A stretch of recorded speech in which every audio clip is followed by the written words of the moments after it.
તો ચાલો મસ્ત જમવા, આપણે બેસી જઈએ મસ્ત મસ્ત જમવા. કોને ભાવે છે રોટલી બટેટાનું શાક અને ભાત? હાલો હાલો જલ્દી જમવા. કાઢી હાલો હાલો કે જલ્દી જમવા, અમે જમી લઈએ. હાલો હાલો જમવા. બસ તો હવે હું જોઉં છું જમતા જમતા ટીવી. કોને આદત હોય છે જમતા જમતા ટીવી જોવાની મારી જેમ? અને જો સામે આવું મસ્ત મૂવી હોય હસવાનું તો તમે જ પડી જાય. બસ તો અહીંયા હું ને દેવાંશુ બસ હવે રમીએ છીએ. થઈ ગયા છે 5 વાગ્યાનો ટાઈમ. ચા પીને બસ જો અમે લોકો મારા બલૂનથી રમીએ છીએ. થોડીક વાર મસ્તી ટાઈમ અમારે તો જોઈએ. તો બસ જો મા દીકરો બે બલૂનથી રમીએ છીએ. આવો મારી યાર રમવા. જો આટલા બધા રમકડા દેવાંશુના છે તો એ મારી હારે રમશે અને વાસણથી રમશે. બાકી આ એક કોઈ રમકડાથી નહીં રમે. તમારે એવું થતું જ હશે. જો હવે પાછો આવી ગયો મારી પાસે.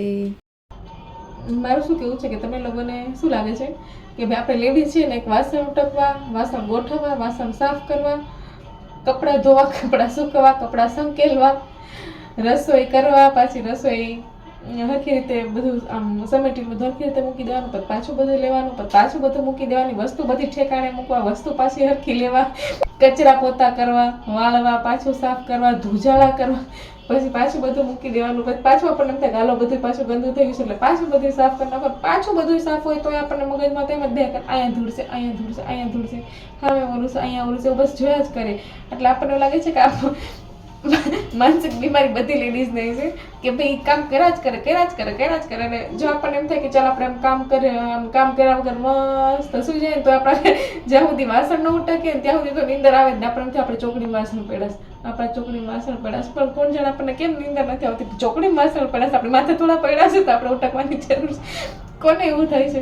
મને તો એવું જરૂર થાય. જો આપણને એમ થાય કે આપણે નિરાત આજે બધું કામ થઈ ગયું છે, આપણે એક કોઈ કામ નથી કરવું, નિરાતે બસ સુઈ જવું છે, તો આપણને શું થાય કે હજી શાક સુધારવાનું પડે છે, હાલો ને વહેલા શાક સુધાર નાખીએ, હાલો ને જલ્દી વહેલા રસોઈ કરી નાખીએ, હાલો ને જલ્દી આપણે વહેલા કપડાં લઈ લઈએ, હાલો ને જલ્દી આપણે ક્યાંક નવું કામ કરી લઈએ. બસ તો આપણે જ્યારે આમ નવરા હોય તો આપણને એમ થાય કે હાલો જલ્દી બીજું કામ ગોતીને કરી લઈએ.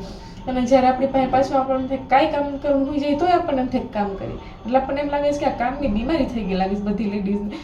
જોવું તમારે, કેમ કે બધી લેડીઝને આવું જ થતું હોય છે. લગ્ન પછી તો જરૂર થાય છે. છોકરી હોય ત્યાં એ બિંદાસ આમ ફરે કાંઈ એમ કે વાંધો જ ન હોય.